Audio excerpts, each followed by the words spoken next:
kabayan, nakarating na kami dito kung saan maglalakad na po kami. At masisilayan na po nila ang bahay kubo ni Tatay Ronnie. Kasama ko ngayon si Kuya Binbin. And then yung asawa na si Ate Shi. And dalawang anak. At nandyan din si Marvin, mga kabayan. O, diba? Excited na sila, mga kabayan. At excited na rin kayo na masilayan nila yung muli. No? Sa haba ng panahon ay masilayan nila yung bahay kubo ni Tatay Ronnie. Yung iba nga talagang hindi na matatandaan kasi 3 years old, 1 month old, grade 1. Buti pag yung grade 1, mga kabing, kahit pa paano ay maalala mo. Pero yung 3 months, yung 1 month, 3 years old, no, halos wala kang maalala, mga kabayan. No, kaya ito ay hindi nga nila alam, unless lang si Kuya Marvin kasi pupunta dito sa tatay niya. Pero si Kuya Benben talagang mula nung 3 years old ay dito siya pinanganak. Pero buhat nang hindi na siya dito nakapatong, mga kabayan. Kaya muling pagbabalik at muling mabuo ang pamilya ni Tatay Ronnie. So, kumusta Kuya Marvin? Ayos naman. Ayos ang dating natin ngayon Sa bayan. Kaya saan punta mo? Sa bundok. Sa bundok, pero pormang-porma, japarms na japarms Talagang ilalabas na naman ni Tatay Ronnie mamaya yung sunglasses niya kasi, naka-sunglass yung anak ko Ilalabas ko nga rin sa akin para tuloy talaga magkamukha kami. Di magpapatalo yun. Pag nagsuot nga si Kuya Bentot ng army jacket, talagang yung kanya kinukuha din niya at isusuot din niya. Ngayon talagang puporma yun pag nakita ka. Nako. Parang Ilyas ang dating natin Talagang yung kanta niya kapumputol, bubuin niya. Oo. Kailangan ihanda mo, Marvin, kasi doon sa taas kantahan natin parang Ilyas na Ilyas ang datingan natin ngayon so ayan, syempre may bit-bit kaming ulam kasi magluluto ako ng ulam, mga kabayan, kasi nga may gagawin nga po kami. No, nagdala na rin ako ng bigas. Ito muna dalhin kong bigas, mga kabayan, para madaling bit-bitin. No? Mabigat kasi, marami pang bit-bit. Di nagbit-bit na rin ako ng mga merienda namin, kape namin doon, para pag naabutan kami ng ulan, hindi kami magbugutuman. And then may dala-dala din si Kuya Binbin isang sakong parcel. Ay, apo. Thank you, Lord. Talagang ang biyaya talaga ni Nanay Mia, no? Grabe, salamat po, Nanay Mia, sa walang katapusang parcel ni Tatay Ronnie, sa akin, kay Makoy and Jacoy, at sa Team Lorry Driver. Thank you so much po, Nanay Mia, sa inyong pagmamahal. Lubos-lubos ang inyong pagmamahal sa team at dito sa pamilya ni Tatay Ronnie, and doon din sa parcel ni Kuya Bentot.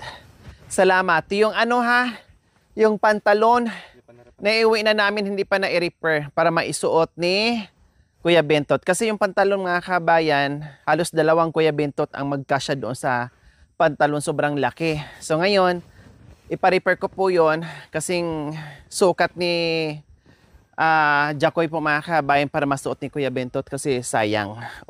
Hindi ko alam kung ano to, ukulele. Grabe, ano ba tong na to? Parcel na to, mga kabayan. Talagang ang haba, Para kaming pupunta sa isang gera, mga kabayan, na may dala-dala kami mga kagamitan, no? So Kuya Ben, first time mo dito? Hindi ka pa nakarating dyan? Nakapunta ka dati pa, matagal na panahon.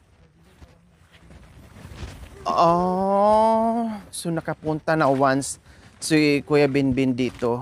Siguro yun yung sabi niya na hindi siya nakilalang anak. No, siguro yun yung time na yun na hinanap siguro niya yung tatay niya na hindi siya nakilala. Siyempre, 3 years old. And then, bukod pa doon sa pinagdaanan ng mag-asawa na grabe yung trauma at depression, mga kabayan. Diba? Hindi biro. Buti nga kahit paano ay buhay pa si Tatay Ronnie at si Nanay Terry. di ba? Yung iba, pag hindi kayanin, talagang bibigay ang katawan. Bibigay ang katawan, mga kababayan. Nung maraming namatay sa depression, hindi nakayanan, pero awa ng Diyos, si Tatay Ronnie ay buhay pa, at saka si Tatay Terry.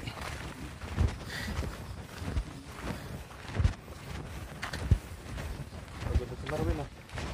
Ako na magdala na nun. Ako na. Baka napagod ka. Hindi po.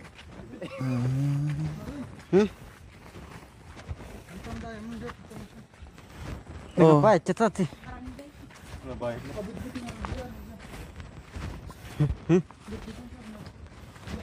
Mamaya ako magbitbit sa bigas. Baka mamaya mapagod ka.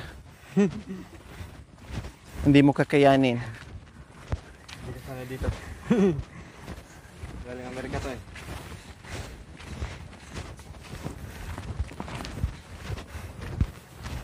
Ano, Sky? Kaya? Ay, patawa-tawa pa yung very good talagang bata na yan eh. Kaya, Sky? Kaya? Ha? Very good ka talaga eh.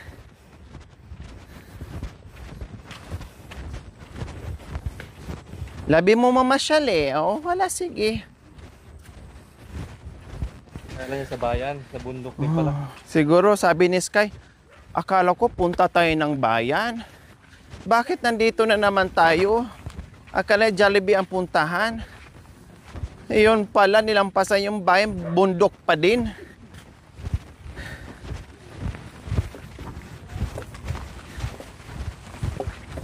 Ayan, nandito na kami mga kababayan.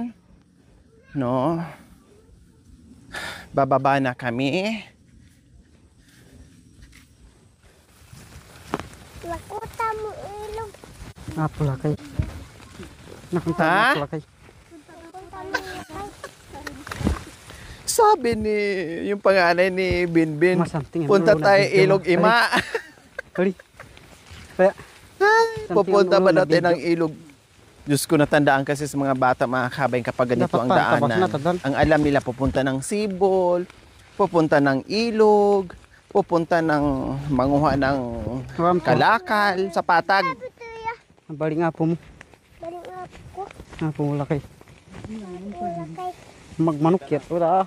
So ayan, nakikita nyo, ayun na yung bahay kubo ni Tatay Ronnie. So sana nandyan siya, no? Hindi umalis, baka mamaya nanilo na naman or nanguha ng mga kalakal tulad nung ubing labit.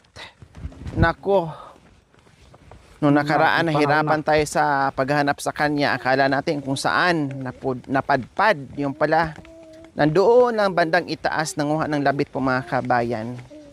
So, masaya si Tatay Ronnie ngayon sa kanyang bisita. Dandahan Ate Shirley may bata kang dala. Abaan, nagsabi pa yung sanay sa bundok. Aakyat nga to kahit buntis eh. Manganganak na nga lang, aakyat pa daw doon Awan itas. sa falls. Para daw hindi siya mahirapan manganak.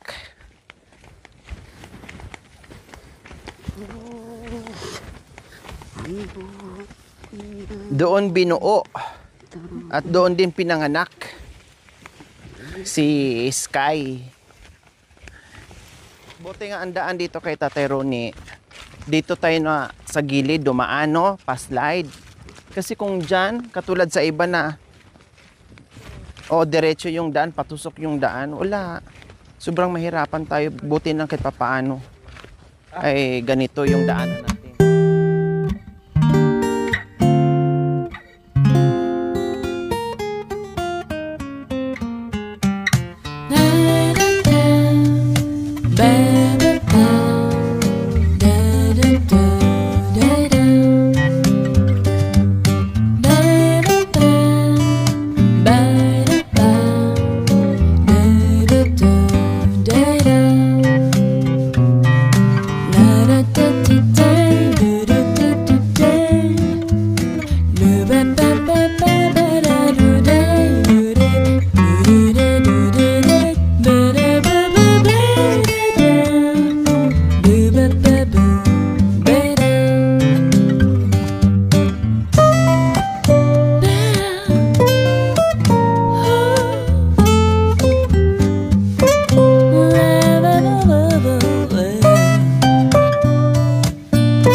Nandito na kami, malapit Check na sa to. bahay ni Tatay Ronnie. Very excited na po talaga sa mga kabayan. No, naghalo yung saya Magtalan. at lungkot. Sa wakas, narating din nila muli itong inaasam-asam at na-miss nilang lugar, mga kababayan. Tuwan na ta. Kasi maganda dito, mga kabayan, hindi masyadong malayong-malayo sa pangangalakal, no? Kasi hindi katulad sa ibang kabundukan na sobra-sobra yung nakita nyo naman, yung Sakayan, taniman kali. nila, no? Nasa full sa dumadaan ito kahit papaano ay medyo okay pa siya ng konti kaysa sa dati po, mga kababayan, kaysa sa kanila. And then malapit naman din sa tubig, no? Parehas naman may mga tubig, yun nga lang. Yung layo, grabe. Ito walang ilog na tatawirin, kaya okay, accessible siya, ulan, init. Hindi problema. Dandan ha. So ayan na ang bahay ni Tatay Ronnie, Kuya Binbin, Ate She, ayan na, and Kuya Marwin, 'di ba? Dati napuntahan mo diyan ay yung kubo Kubo. niyang kubo, 'di ba? Tapos walang ano, walang dingding. Oo. Oh, ayan. Sa bubong pa lang makikita nyo na maayos na maayos. Dandahan na kasi madulas siya, may bata ka. Dandahan. Lubagan. Sana nandiyan si Airpods sa Tuwan ka daw. bahay. Ay, binilad. So, ayan. Ito yung kanilang palibot. Ayun, oh. Ayun, oh. Kuya Marwin and Kuya Binbin, ayun yung ano nila, o Ate She. Yun yung taniman ni Tatay Ronnie. Noon, nung bago kami dito, malinis na malinis yan. Nung nabisi kami sa pagpagawa ng bahay, nung hindi na niya masyadong naharap yung mga pananim niya. Pero may, ano na yan, marami na, may mga kamuti, papaya, galyang, tubo, kalabasa, at iba pa. Mayroon pa nga siyang sitaw dyan, iwan ko lang. Yan, medyo kumapal na yung damo. No? Malapit lang. Malapit yung sibol niya, nandiyan, no? Nag-drop niya ito. Oo. Malapit lang sa bahay niya, yung mga pananim niya. Pati yung sibol niya dito, magkabilaan din. Kailang, ang kagandahan lang, dahil ang sibol niya dito ay may hose na. Oh, ayan, oh, may tangke na siya dyan. Oh, ang tubig galing doon sa itaas, papunta dito. Nandito na sa bahay niya. Hindi na niya kailangan mag-igib. Oh. Ano ba tong kameraman natin? 2 beses na nadapa. Kabayan, nung malakas ang hangin, tapos 'di ba sabi may 3 bagyo na sunod-sunod po, mga kabayan. Sobrang lakas yung hangin, and then panay ulan pa, no? Lumambot siguro yung sanga, mga kabayan, bumigay. Kaya nakita nyo yung bubong. Oh, ayan, nakita nyo po yung bubong. Buti na lang ganyan lang ang sinapit po, mga kabayan, no? Hindi talaga as in yung nabutas, no? Hindi siguro ganun kalaki yung ano, yung sanga. Nakita nyo naman, oh. Ayan, pati dito. 'Di ba? Tapos yung sanga, ay ayun ang sanga, mga kababayan. Ay, sobrang laki pala talaga, mga kabayan. Buti na lang kamo, no? Hindi napuruhan. Hindi napuruhan yung bubong. O kayo mag-knock-knock kasi may tao yan sa loob. Ilapag mo muna, Kuya Ben. Kayo mag-ano. Hala, may nakalagay. Mag-ingat ang kumatok kasi may nakadikit. Delikado. Hindi tayo basta-basta kumatok. Oh. Oh, may Armalite. Oh. Oh. 'Di ba? Oh, katukin nyo ano, Kuya Marwin and Kuya Bentot. Ay, Bentot. Kuya Binbin. Bantay kayo, ha? Oh. Baka hindi kayo mapagkamalan na anak.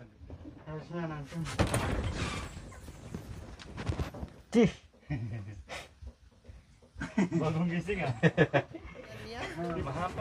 Oh. Good morning! Nakasmile, binisita ka ng apo mo, Ha?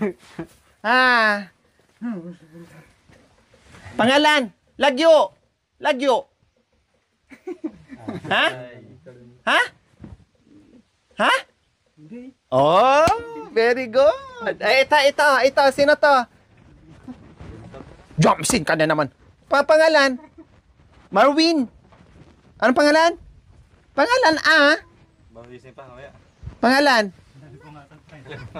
Johnson. Marwin. Ang yaman mo na talaga ngayon, oh. Aba, nakarilo ka pa ngayon, Very good, So, ayan po mga kabayan. Sa wakas, nakarating din kami. Ang sarap ng kanyang ngiti, mga kabayan, na dumating ang kanyang mga anak at apo. O, di ba? Masaya! Masaya! Masaya! Masaya! Masaya! Happy! Happy! Happy! Happy! Happy! Happy! Happy! Happy! Happy! Happy! Happy! Oh. Ikaw na rin. Sino na naman nag-drawing yan? Ha? Sino nag-drawing? Anak. Anak. Ikaw? Anak. Sinong anak? Bata. Bata? Ang ganda nito, Bawal na pumasok dito? Ha?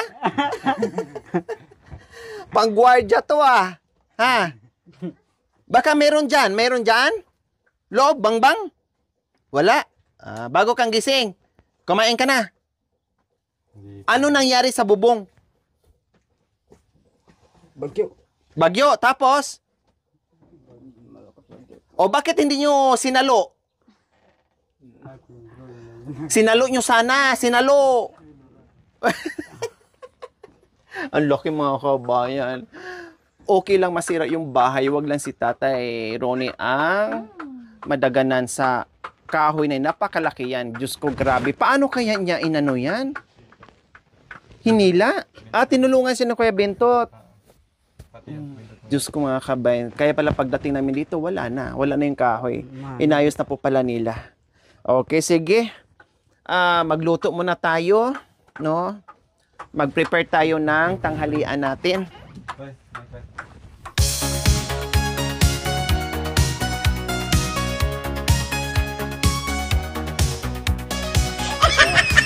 Hindi. Iba naman ang kiniring-king-king nitong kamay ni Apong Ronnie, no? Dalawang relo ni Tatay Ronnie po, no? And then, ito, sinuot na niya. Yung ito, sinuot na rin niya. No? Kasi minsan, hinahanap natin sa kanya, wala. Then, pagpahanap po sa kanya, Diyos ko, abuti nga po kami ng siyam-siyam. Kasi, minsan nakakalimutan na niya, or alam nyo naman yung tali-tali, talagang sobrang sino po mga kabayan. Kaya, hinahayaan ko na lang po siya mga kabayan sa mga gamit siya. Kasi ganyan talagang ugali niya. Kumbaga, tumanda na siya na ganyan ang ugali niya mga kabayan. Buti na, yung iba dyan, hindi na niya niligpit. Kasi sabi ko talaga, huwag mo nang iligpit yan ha. Please, huwag mo nang iligpit yan. Huwag mo nang itago yan. Gamitin mo yan. Kaya ngayon, kahit nasa bahay siya, o nakakwintas, nakaporma, o diba? Ayos! Thank you for watching. Don't forget to like, share, and subscribe.